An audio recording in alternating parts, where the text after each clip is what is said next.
2, 3, cric, crac. Dans ce petit jardin public à Paris, il y avait là un vagabond. Il avait la peau couleur chocolat. Il sentait bon la brioche dorée. Il avait des yeux noirs. Il avait des boucles qui dansaient dans le vent. Il se faisait appeler pain d'épices. Il était toujours sur le banc public, banc public. Il jouait de l'harmonica et les enfants l'adoraient. « Hé, pain d'épices, on joue ensemble !» Et il faisait la ronde avec pain d'épices.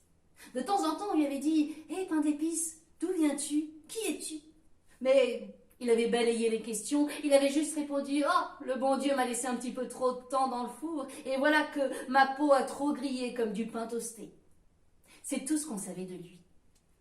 Tous les jours, il était là sur son banc public, à jouer avec les enfants. Seulement voilà, un jour, les enfants sont arrivés et le sourire si blanc de pain d'épices s'était terni. Ses yeux s'étaient assombris. Il était assis sur son banc public, prostré sur lui-même. Les enfants sont arrivés, ils ont dit « Hé, pain d'épices, tu viens jouer avec nous ?» Mais il n'a pas joué une seule note de son harmonica. Alors les parents se sont inquiétés, ils ont été le voir. « Qu'est-ce qui se passe, pain d'épices? Une mauvaise nouvelle? Qu'est-ce qu'il y a? Est-ce qu'on peut vous aider ?» Mais il ne disait rien. Alors, ma foi, au bout d'un moment, on a fini par l'oublier, tout seul sur son banc public. Et puis un jour, une petite bonne femme est arrivée, pas plus haute que 3 pommes. Elle sentait bon la vanille, elle avait la bouche couleur cerise. Elle s'est assise sur le banc public. Elle était tellement petite que ses jambes ballottaient dans l'air comme une petite fille. Pain d'épices, il a senti le parfum de vanille qui était assise à côté de lui. Et quand il a senti cette odeur, il s'est retourné. Elle était tellement mignonne avec sa bouche couleur cerise que, pris d'un élan, il l'a embrassée. Vanille, elle est devenue toute rouge. Et voilà qu'elle s'est mise à parler tellement elle était gênée. Et puis elle a parlé de choses et d'autres. Et puis elle s'est mise à dire que les saumons, par exemple, ils remontent les cours des rivières pour retrouver leurs origines. Et que pour vivre, eh bien, il faut savoir qui on est, d'où on vient, sinon c'est pas possible. Et papotil, papotin, puis au bout d'un moment, comme elle ne savait plus quoi dire, elle s'est mise à chanter. Le cœur de pain d'épices a bondi dans sa poitrine. Cette chanson, je la connais, je l'ai déjà entendue. Cette chanson qui sortait de la bouche couleur cerise de la petite vanille. Et là, tout d'un coup, la mémoire lui est revenue. Il s'est revu, lui, petit garçon. Là, dans son pays d'origine, il a revu le regard de son père qui lui a dit « Tu sais, mon fils, un jour, la guerre sera terminée. » Il était toujours en tunique et derrière sa tunique, il avait toujours un couteau et son harmonica.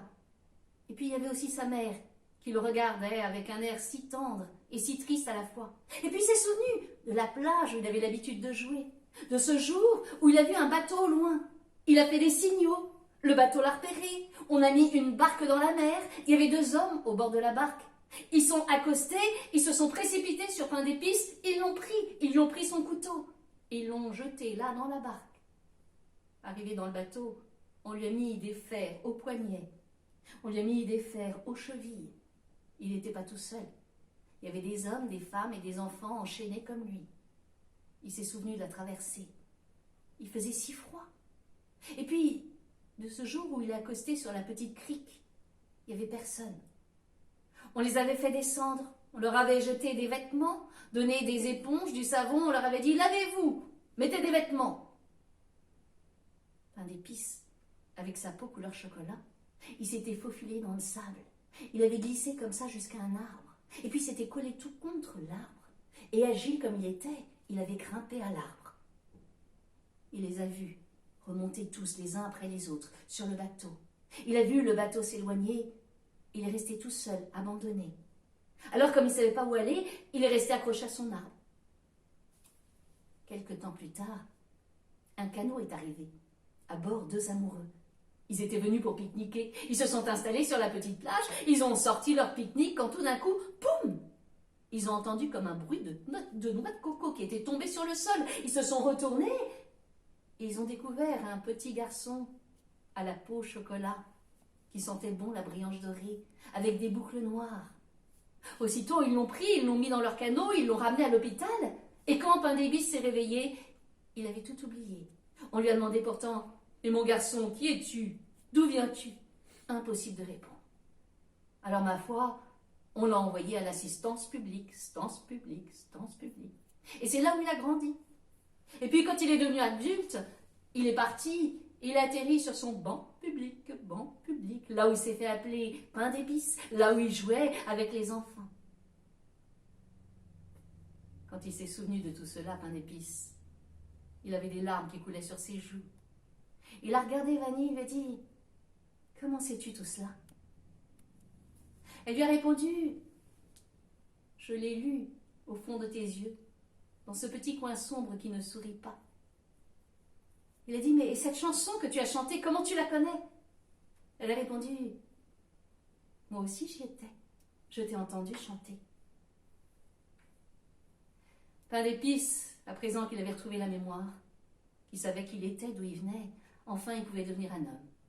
Alors il s'est tourné vers Vanille et lui a dit « Veux-tu bien m'épouser ?» Il paraît-il que ces deux-là, quand on les croise, ils sentent bon la brioche dorée, vanillée, chocolatée, tendre comme de la praline, et qu'ils ont découvert ensemble la saveur du bonheur.